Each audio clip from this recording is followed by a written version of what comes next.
Hello, I'm Teri Cohan, Link Principal of LINKCO. Greetings, good morning, good afternoon, good evening for those of you joining us from other sections of North America and around the globe. I'm excited to welcome you and thank you for attending the webinar Disruption is Messy with George Sullivan, founder of Net Zero Analysis and Design Corp, whom I'll introduce in a few minutes. The Resilient Realism webinar series developed out of insights shared by business leaders about the current and dynamically shifting recovery from COVID-19 business climate is the impetus for inviting George Sullivan to attend and be our speaker today. The conversations in this series resulted in a white paper entitled Resilient Realism.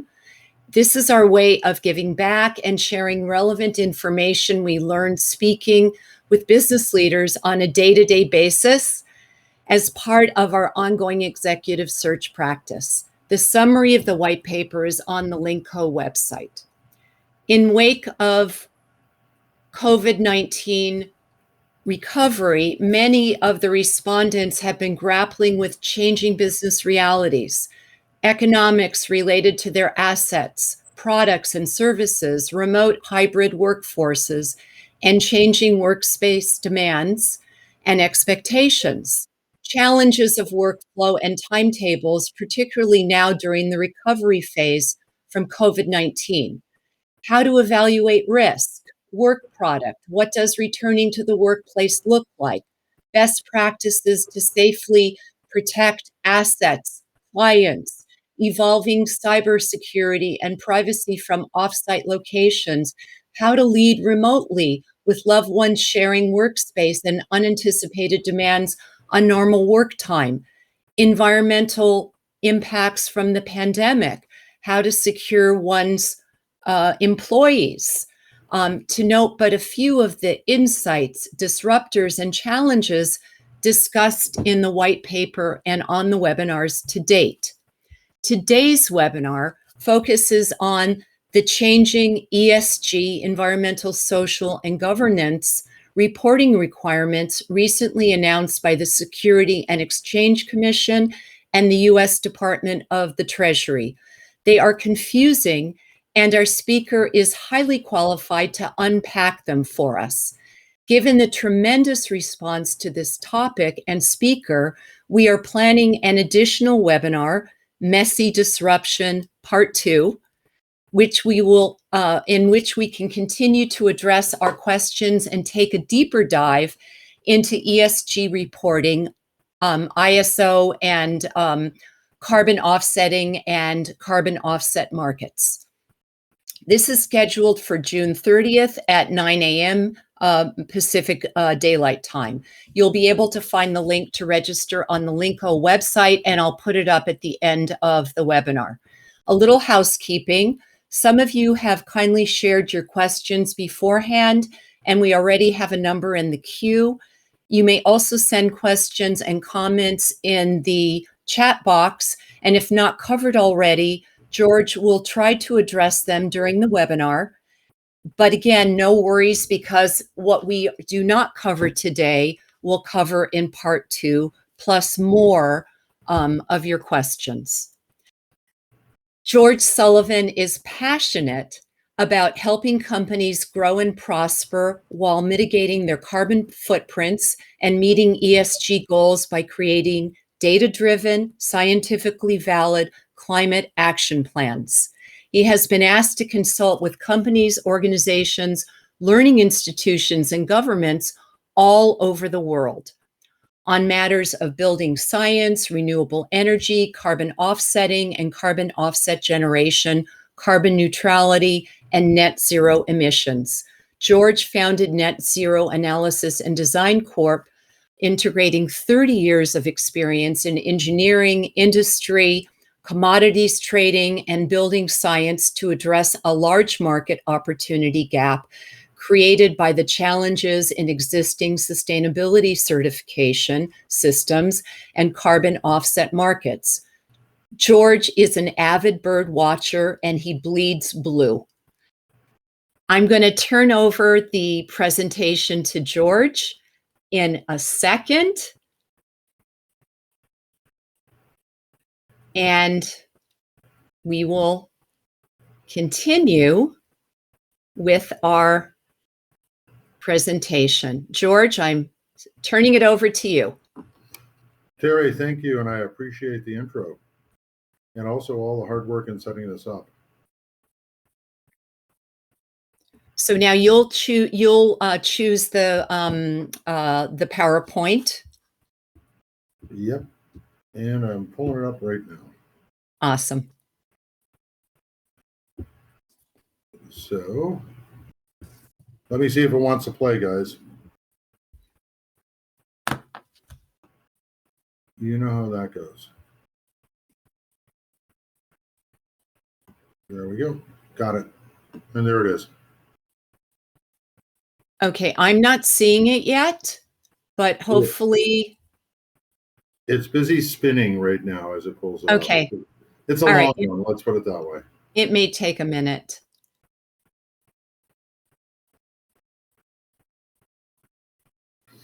There we go. There we go. Awesome. So guys, there you go. So my name is George Sullivan, and I'm the CEO of Net Zero Analysis, and I appreciate Teri's summary on my background. This is going to be very much focused on the latest outcomings from the Biden administration playing catch up from the last 4 years of not being involved with the climate initiatives that are going on globally, and we're going to take a look at what's required. So, and what they're actually moving to. So we work globally. We assist companies in achieve carbon neutrality and net zero emissions within the United Nations framework. We've been doing this since 2015 in Paris and following it as it slowly evolves. So, and next slide. It looks like it's oh, there it is. Done. So we're running a little slow. ESG disclosures. Oh, whoa. We are jumping, aren't we?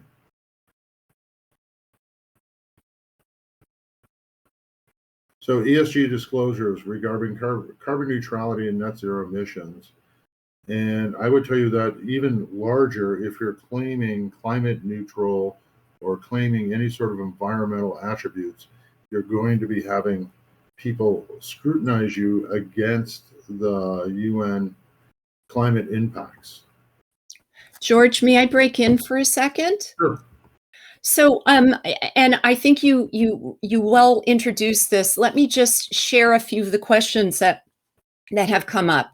So you're going to share some of the, pardon me, the highlights of the new SEC U.S. Treasury requirements for ESG reporting, and why is it important, and who's it important for?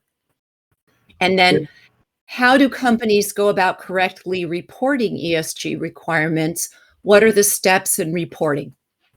That is correct. And we're going to look at who's it. Let's just generally deal with some of the changes that we have.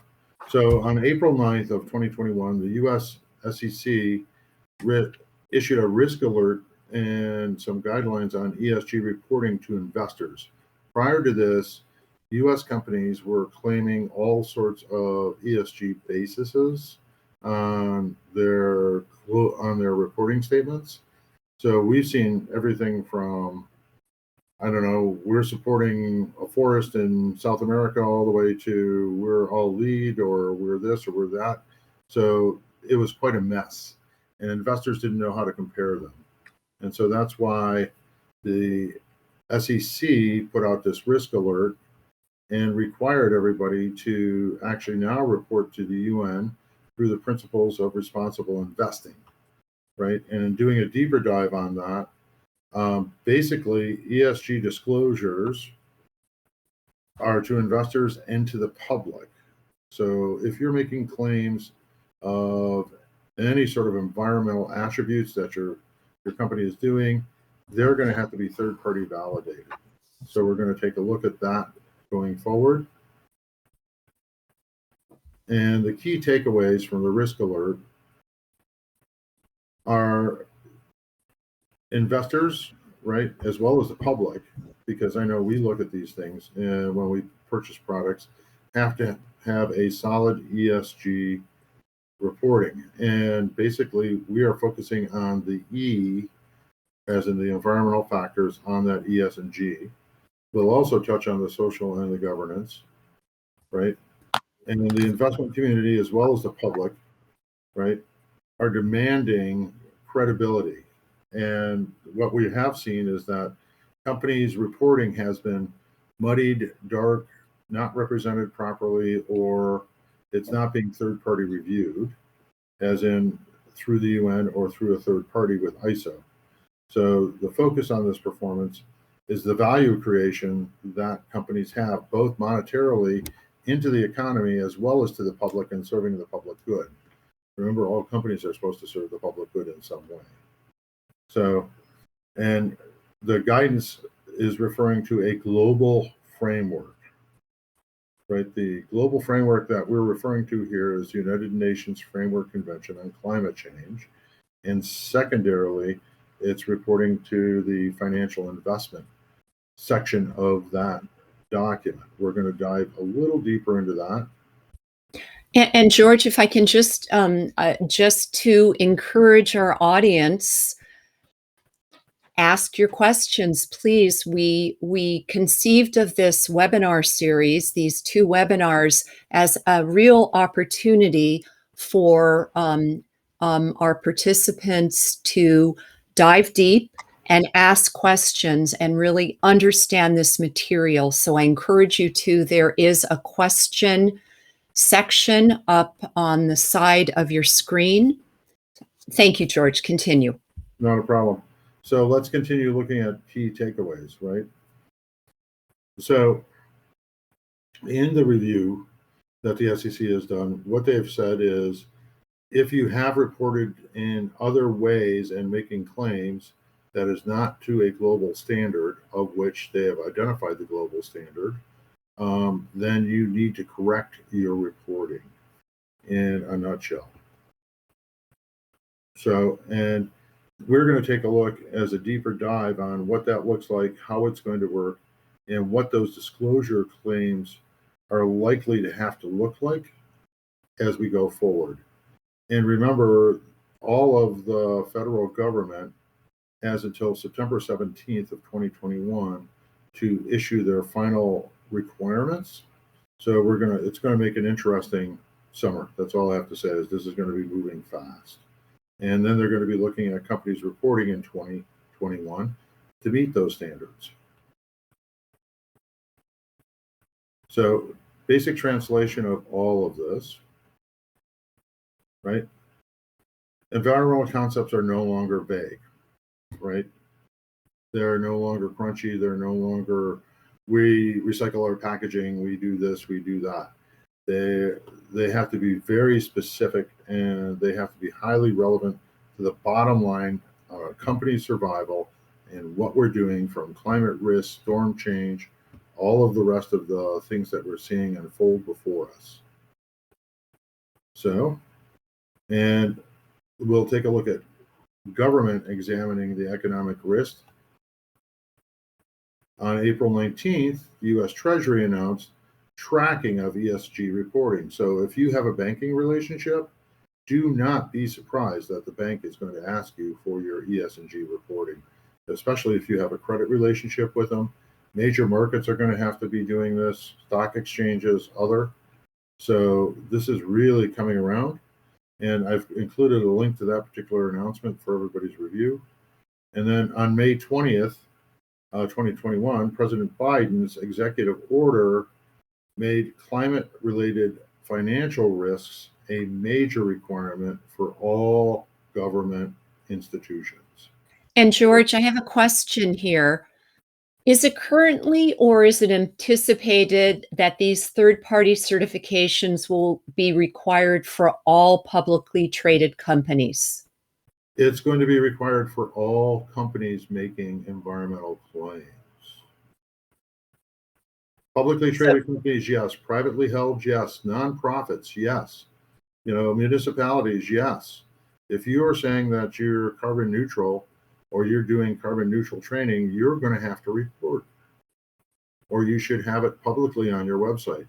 Ours is publicly on our website. So just as a heads up on what our ESG reporting is. So we do that standardly. As being an ISO 14001 lead auditors, we're 100% transparent. There is no make-believe anymore, right? And we've been seeing a lot of make-believe. So, and here's a link to the executive order. And then far-reaching effects are into ERISA, and that's employee retirement. How these employee retirement funds are being invested into, real estate, into company stocks, into a whole bunch of other stuff. They're going to be required to have this reporting and have it transparent and actually have it on the UN website. You can also find our stuff listed there. And let me just let me interject. If you go back once, or it doesn't really matter. All of the links that George has so kindly and thoughtfully included in the slide deck will be available afterwards through the LINKCO website, and you'll be able to click in at that point and go right to these very significantly important sources. Right, and if you have any questions on them, we'll be free to email Teri, and we'll be glad to take a look at answering your questions based off of the presentation. Thank you. You're welcome. So March 19th, 2021, Fed notes, right, which just came out. This actually gives you all of the climate-related risks, how they're impacted, and what they are doing to one another, and what your report should be looking like just as a general high level, and what they're starting to track. So, and then it goes even deeper yet to financial stability, both of the companies, the markets, the economy, and the public, and what you're doing, how come, when, where, and why. So you can actually see that it goes right down to borrowing money from the bank or actually issuing stock, because you're actually borrowing money from the public at that point. So when you start thinking about this, there are major changes that do occur. Yeah. George, we have one more question here. Sure. There's so many different certifications globally. It's confusing for corporations. And this person has heard that the gold standard is the #1 in Europe for achieving compliance. What's the difference between your services and gold standard? Or would you like to address that later in the presentation? No, we can actually address it now. It's a great question. The EU actually, as of Jan 1st, requires reporting directly to the UN also. So there are a number of other organizations like CDP, Gold Standard, things of that nature, to where you can report to them, but that's not reporting to the UN. And a lot of these are not public, to where they see what your carbon footprint is. They see how everything is done. What they're doing is front-facing, giving you a grade per se. That is not the intent here. The intent here is to actually see how you pull this through and what you've done and how you've managed it. So from our point of view, ISO was selected by the UN in 2015 as the gold standard for the change in carbon within our environment and within our economy. And they reaffirmed that in 2019. So at COP25, they're going to reaffirm it again at COP26, because over the last 4 years, just here in the United States, we've seen a plethora of non-profit organizations spring up making claims that you can report to them and you're good, and then all they're doing is taking your money and issuing you some sort of grade. So that's where some of the things that the UN came out at. One of the biggest ones that I've seen CDP is one of them, but also too, in the fashion industry, and I'm watching a whole bunch of companies use it, is climate neutral now. They don't make any of the requirements for any of the reporting requirements to the UN. Their modeling is bad. It's just, we've looked at them in detail, and because we had a number of fashion clients that were using them, and they asked us to do an analysis side by side, and we did. And I'm more than glad to share that with anybody. We've also done analysis to USGBC's LEAD program.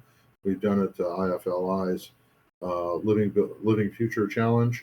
We've done it to CASB. We've done it to BREEAM. So clients have brought those up and tell us the difference between ISO and you, or ISO and them, and why the UN, right? Well, the UN is now regulated. So that's where that's at. So the path is unclear in accordance to the government and guidelines, right? Disclosures, marketing claims, and other public statements, as we've been talking, are all now required third-party review, UN reporting. We now have guidelines on it, right? If you're making a claim and you're saying that I've got a green building, you better have an ISO report to go with it, and it better be on the UN as that LLC for that particular real estate asset. And then the other big one is the framework specifically named by the SEC and UN through these various reporting mechanisms take you right into the SDGs, or Sustainable Development Goals. The first step in a Sustainable Development Goal is an ISO audit and reduction plan. So that is key in being able to move into an SDG, right? So, and we'll get further into a little bit of the SDGs. The ISO is the standard, as we've been talking, and we do a number of items to validate all of that data. So when we work with a client, we ask for all the utility bills, all the water bills, everything, right? Every last input for your scope 1, 2, and 3 impacts are all determined. And then we'll also talk about net zero emissions and your supply chain. So, and those will be coming up. And right? and George, that well transitions into the question which you have already begun to touch on. Why do we have to use these ISO United Nations requirements, the 14,000, the 14,001?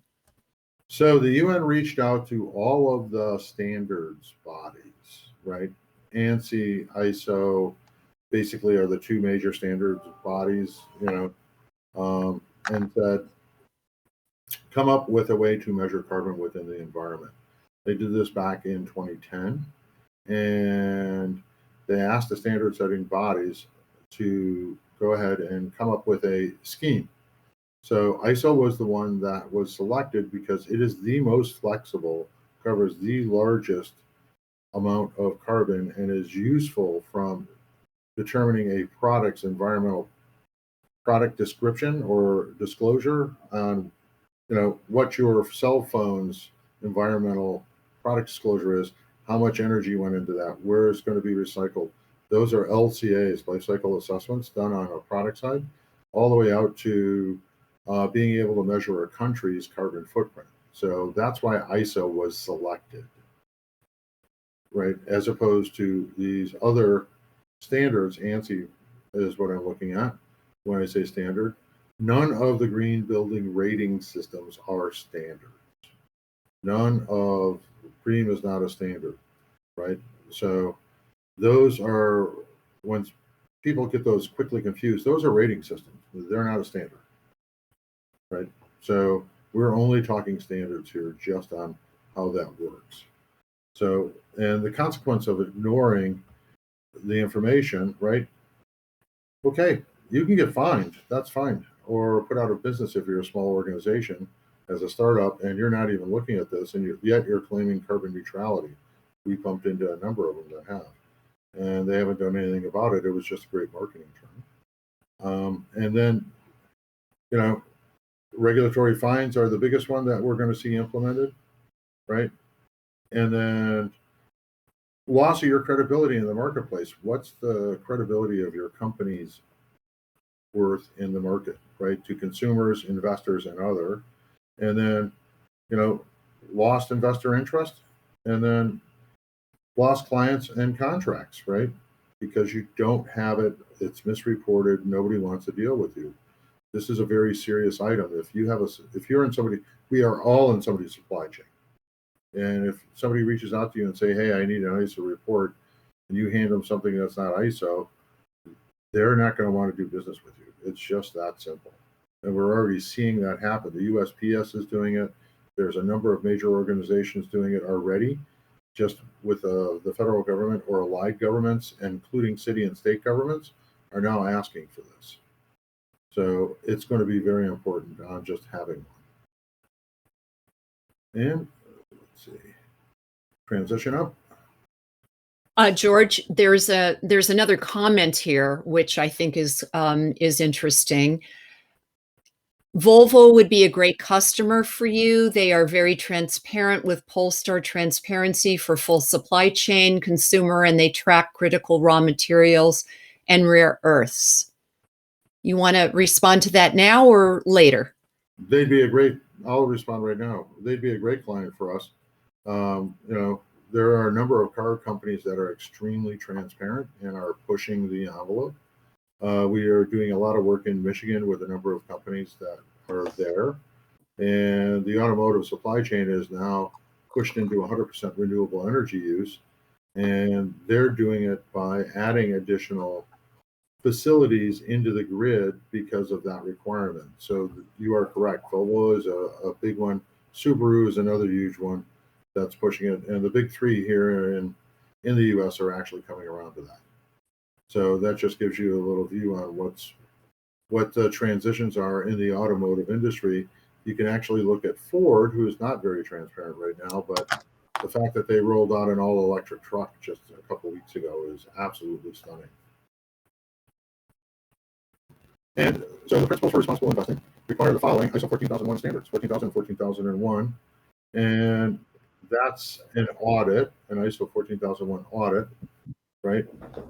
And once again, 2015, it was the key to carbon transitions.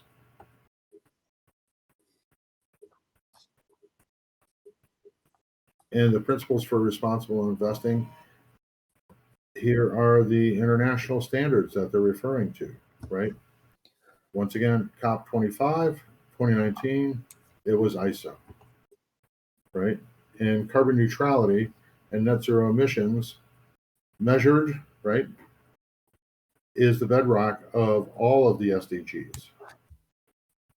So that means when we net zero analysis will be we are carbon neutral currently, and we have been for the last 2.5 years. 2021 will be carbon neutral again. We've already started moving our supply chain. So even as a little company, if you don't value our business, then we will take it elsewhere. And you'd be surprised at how many make-believe reports we've gotten back when we've asked that question. And it's not ISO, I'm not interested. How does this affect your company? Very simple. We talked about it. First steps in a company's journey on anything. Senior management support, right? So if it's not, senior management is not supporting this ESG, then it's going to be tough for the company to make any ESG claims. And that includes putting a muzzle on the marketing department. So senior management support is key.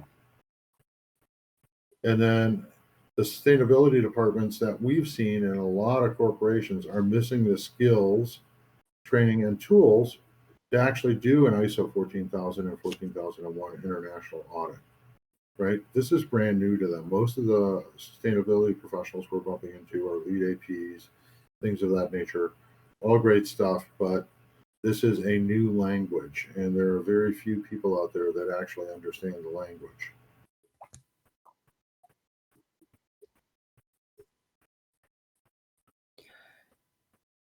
Sure. George, a few more questions here, please. What are the modeling requirements for ISO? Scope 1, And with scope 2, what is carbon neutrality and how does a company reach it? Why is having a carbon neutrality plan an important strategy going forward? Please give us some examples, and can you show us some of the carbon neutral modeling Sure, tools we're going to get into the that carbon you're neutral using? modeling tools in a minute, and we're also going to explain in detail scope 1, 2, and 3. So I will answer that one in just a second. But what's important with having a carbon neutrality plan and reporting to the UN, right? We're putting out an RFP right now for 5 major companies that are our clients, and we're working with them on their carbon neutrality plan. And they've already started reaching out to their vendors, their scope 3 emissions, if you will. And everybody that's coming back with a carbon neutrality plan automatically gets ranked at the top, and those that are not coming back with we're interested in understanding more, or why do we have to have this, it seems burdensome, is falling to the bottom. Right? It's not only price that's important, it's not only service that it's important, it's climate and people that are also important. So if you don't have one, then you're going to get large companies walking away from you. So, and we've seen that happen time and time again, right? So sustainability department will take a deeper dive here. What does it take? Carbon footprint audit is focused on ISO 14025 and ISO 14065, which are critical steps. The 14025 is for your products. They're called EPDs. The 65 governs the company's carbon footprint for scopes 1, 2, and 3. Right? Selecting an ISO 14001 international auditor is your first step. So we've seen a plethora since January of make-believe companies coming online stating that their tools, and even before this, last year was a big one also, coming up with stating that their tools will give you a carbon footprint. We'll talk about the tools and how those are certified and validated in a minute, but you need to be asking, is your company an ISO 14001 international lead auditor? If so, show me your certificate, send them over. If they can't, time to walk to another company. It's very simple. We've seen companies that are ISO 3000 and 9000 quality, but don't do 14,000, and they're claiming that they can. It's a whole separate issue, right? So, and the company sustainability network, which is a cross-company, cross-functional, it's not just the sustainability department. Everybody from every department should be hosting at least one person into the sustainability network. So the ISO audit process, it starts with senior management will select the first year that we'll call a baseline carbon footprint year. And that's usually the last financial year or last fiscal year that they've just completed, because they have all of the documentation for that easily at their fingertips. So, and this is a great selection. And then the company's sustainability network collects all of the ISO data maps and data required. And we actually have a data map spreadsheet that we've put together for our clients to use to be able to pull all this together and get all of the data together. And this can cover scope 3, it can cover scope 2, scope 1, but we're going to identify as much as possible that the client currently has. You know, and what is a data map? Right? It's all of the energy, fuel, water, refrigerants, you know, everything else that a company controls, basically. That's your scope 1 and 2. Right? And this is the key part of your carbon neutrality plan. This is your direct emissions. Right? And scope 1 and 2 have an impact into scope 3, and we're going to discuss it. but a company's supply chain is its truly Scope 3 indirect emissions. And that link will take you to the data map that we actually have on the website. It is quite large. So this is what an ISO 14001 audit looks like, right? For the 60s, this is where we do it. We recommend that the client download the GHG protocol, right, which is a corporate GHG protocol, and it gives them, the sustainability department, an easy to understand, as well as senior management, easy to understand reference guide to all of the steps that you see laid out here and all of the information and data that we're going to be collecting. It gets everybody on the same page with terminology. It does a great item with that, but you'll be able to go through this and see what each one of these is. And this is an annual audit. So we have ways to make this a little more efficient based off of this data map. And it gets even more efficient if we look at an IoT application for your facilities. So, and then the ISO audit process, right? Baseline carbon footprint years identified, done, right? Collect the data and use it to determine the company's Scope 1 and 2 emissions, right? And this is done by department and by operation. So if you have 23 facilities in North America, then each facility has to do this. And then the corporate office has to do it, right? And that's where all company locations, if they're global, we're working with a number of global operations that have 23 major subsidiaries in the countries that they work in. And so we started at corporate, we went to the subsidiary corporate headquarters, and now we're into the units. So it's a quite large task just to determine your Scope 1 and Scope 2, depending on size of company. So here's your Scope 1 and Scope 2 emissions. And you can see your Scope 3 emissions are much larger. So from the GHG protocol, Scope 3 emissions occur from sources owned by others, right? And achieving net zero emissions requires carbon neutral value chain. So everyone in your Scope 3 should be carbon neutral, right? If not net zero emissions. So, and let's jump back and take a look at the process.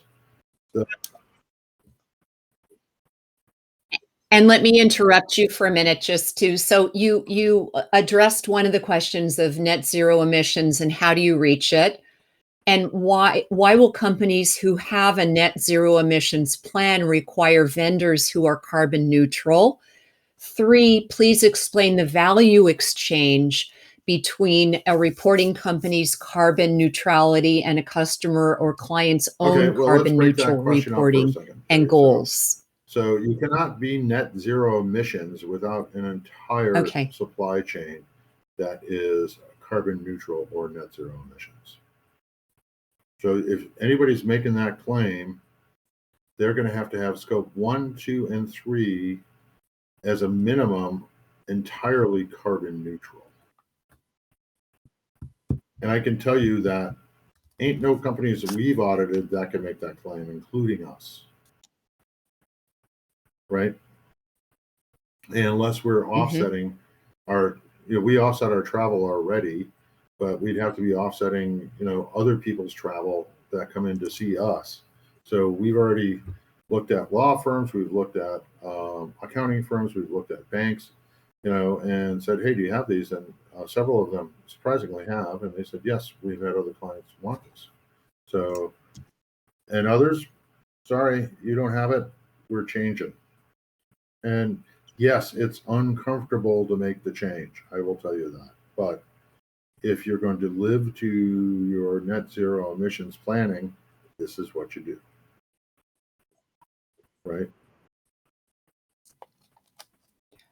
Okay. One other question here, and you have touched on it. How does a company's Scope 1 and 2 choices impact its Scope 3 emissions? You spoke about this directly with what you've been doing.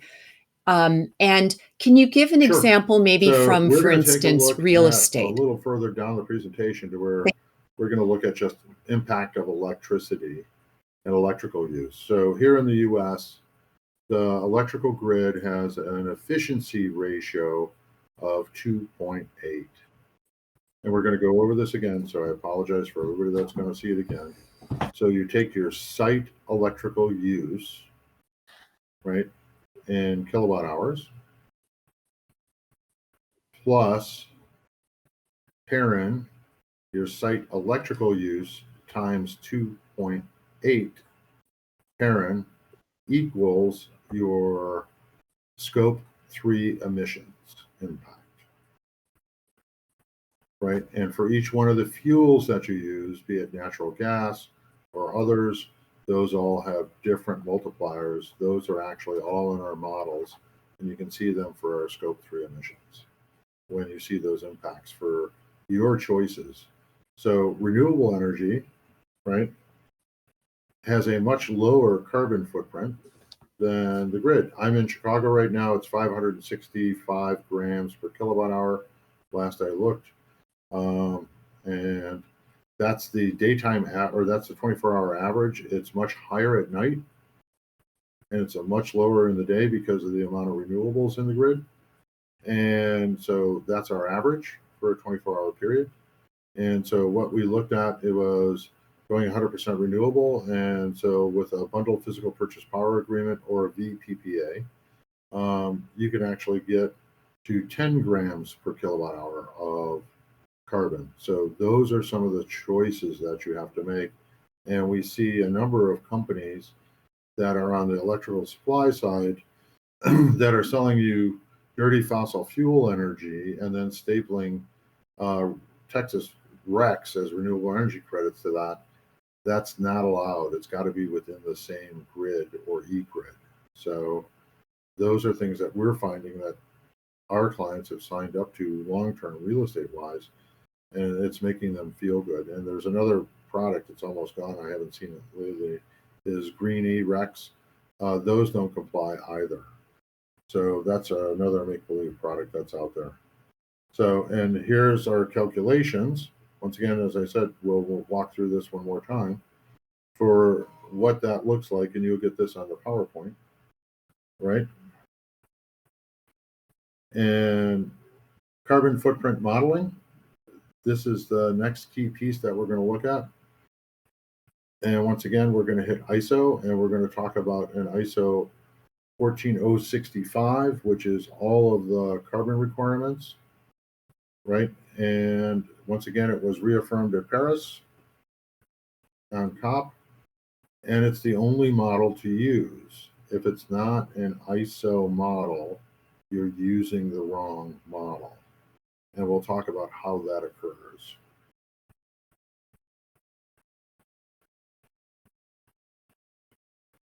So,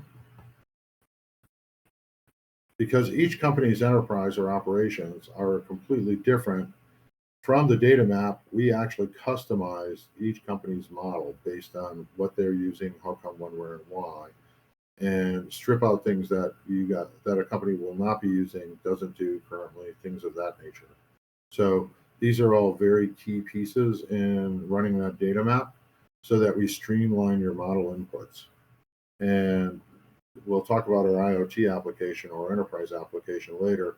So the data map is actually that step in identifying everything. Facilities and offices have their own data maps, carbon footprint models, and displays in our operation. So we do a BI display, and we'll take a look at that, right? Facilities and office models roll up into the corporate carbon footprint model, and you can also track your SDGs, whichever ones you're selecting on that, your progress towards your SDGs. So there's a lot of information, a lot of data that can get rolled up into a visual that is used on companies' websites, used on companies' public reporting. So it makes it a lot easier for the public to identify what you're doing. And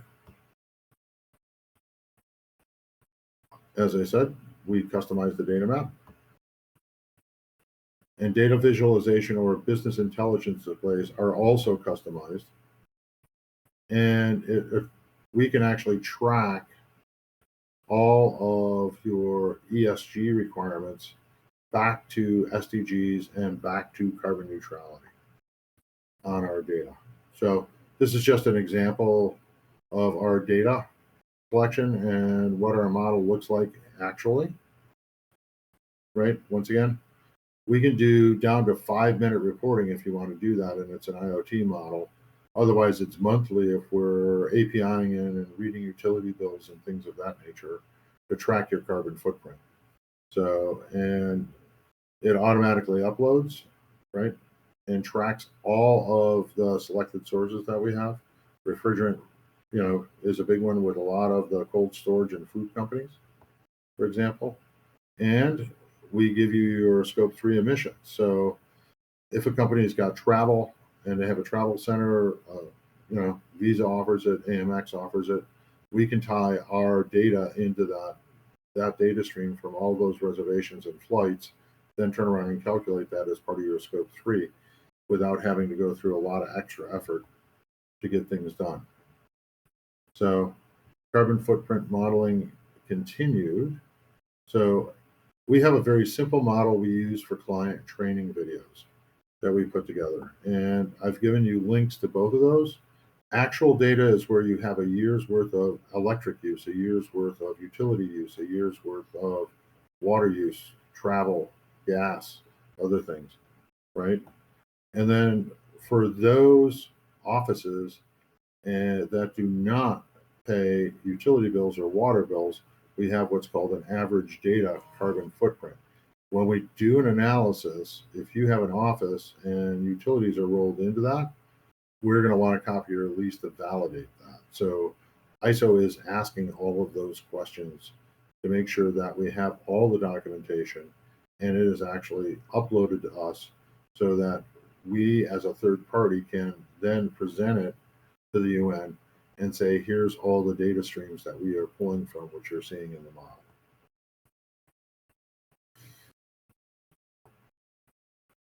So, and we actually have 2 advanced modeling options, which most of our larger clients choose. Our smaller clients will do the simpler model, just because they're smaller operations, and then send us all the data sheets. They actually model it themselves.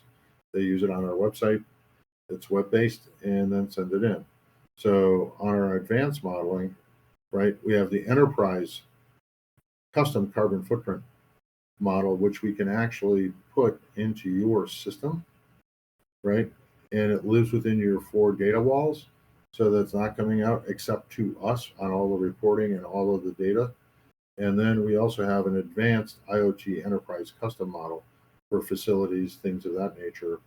So where it's related to either large building, real estate, manufacturing operations, things of that nature, to where you don't have the people in each one of those operations.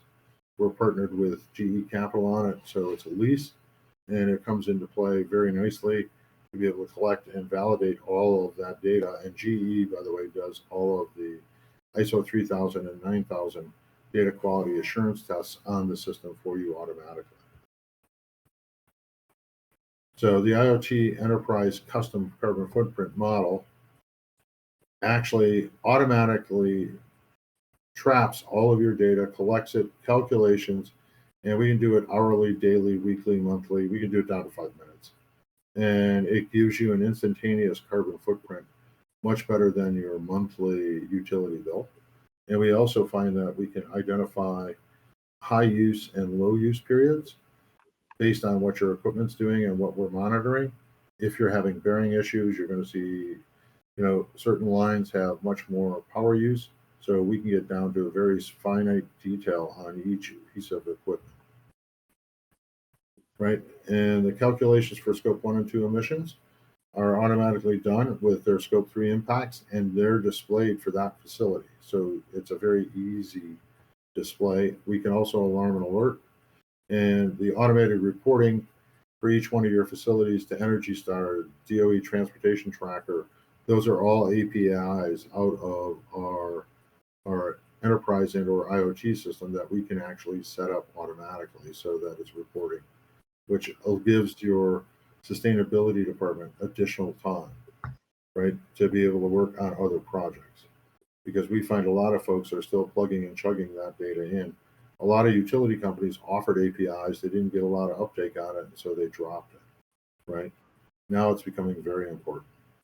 And, we can integrate our IoT and enterprise models into your customers, scope 3 customers, if you will, supply chain, so that you're actually getting actual data reporting. So this is really critical to where you need to know this data, and it's got to be done properly for your reporting and for them, because if you're asking them, they're probably getting asked by everybody else. So it just makes it less painful for everybody. And we can actually share data, be able to push it out to several different organizations on what their carbon footprint is, or down to a product line run on what that carbon footprint is for products.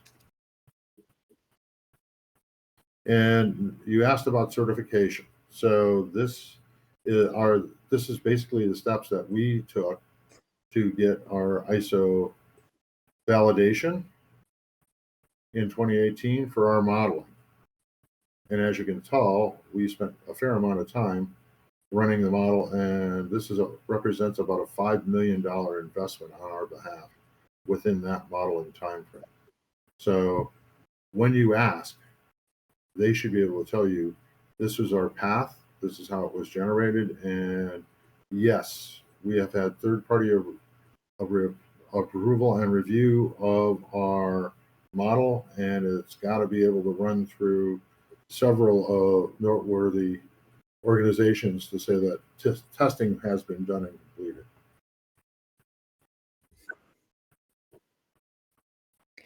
George, that's exactly what I wanted to ask you. Can you define carbon offsets and explain to us about carbon offset markets in the last few minutes that we have during this, we'll make this part 1 of our webinar? So, carbon offsets, right? What is a carbon offset? Okay, it's 1 metric ton of CO2 not released, or CO2 equivalent to the atmosphere, or it's 1 metric ton of CO2e captured from the atmosphere, right? That basically is a simple way of thinking about an offset, right? United Nations framework, actually, we use clean technology or clean development methodologies, right, to define all of our offset projects, and you can find those on the web. And then the US SEC has identified carbon offsets as a security. So if you're buying offsets from somebody, you should be asking them, who is your broker dealer, and could we get a copy of that contract to make sure that they're being reported appropriately. And give it a second. We're running on a long presentation here. So carbon offset, right? What are they composed of? There are 3 prongs to a carbon offset. The environmental, which is the metric ton of CO2 not released, right? Social, and this goes back to money going back to the product, province, or economy for environmental health projects. And then governance, which is key piece to all of this, is the pursuit of new revenue opportunities through risk mitigation, right? So there you go, because local companies or local communities are mitigating their climate risk by putting in renewable energy systems as opposed to putting in a diesel electric system. So that's where some of these offsets come from. And what's a carbon offset? Very quickly, here's the life cycle of a carbon offset. You get a project, and it goes through these steps. We're not going to go in detail. I'll let you do that as a later point. And this actually goes all the way to you buying it and offsetting that. So you're actually paying for that renewable field, or help to pay for that renewable field, and make it much more affordable on an energy burden basis on the people that are actually using the renewable. Right. So, so this is going to be our concluding slide for this part of the presentation. So we can have a little, a minute or two at the end, and then we'll continue with part 2. How are international firms currently managing their emissions reporting, carbon neutrality, and net zero emissions plans? A lot plans? of them are already looking at reporting to Paris. And if you go to Climate Neutral Now on the UNFCCC site, there's an entire list of companies that are currently reporting their carbon footprints to Paris. You will find a number of them are out of the EU and Asia Pacific, Canada, and South and Latin America. Very few in the US are doing that.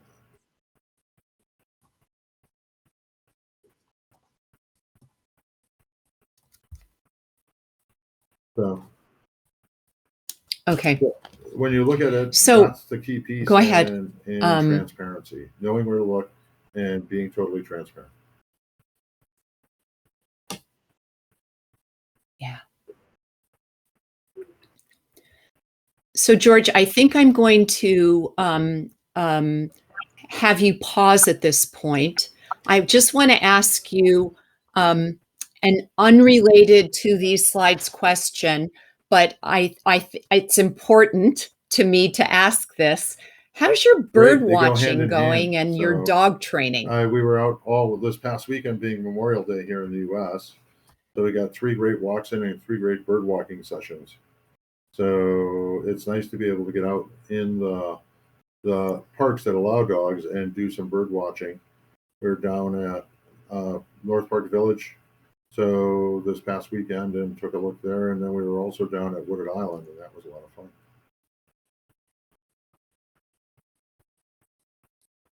Okay, that sounds good. I want to thank you for generously sharing your time today and expertise to address these critical ESG reporting changes and best practices for companies grappling with how best to report and manage their ESG mandates and just figure this whole thing out.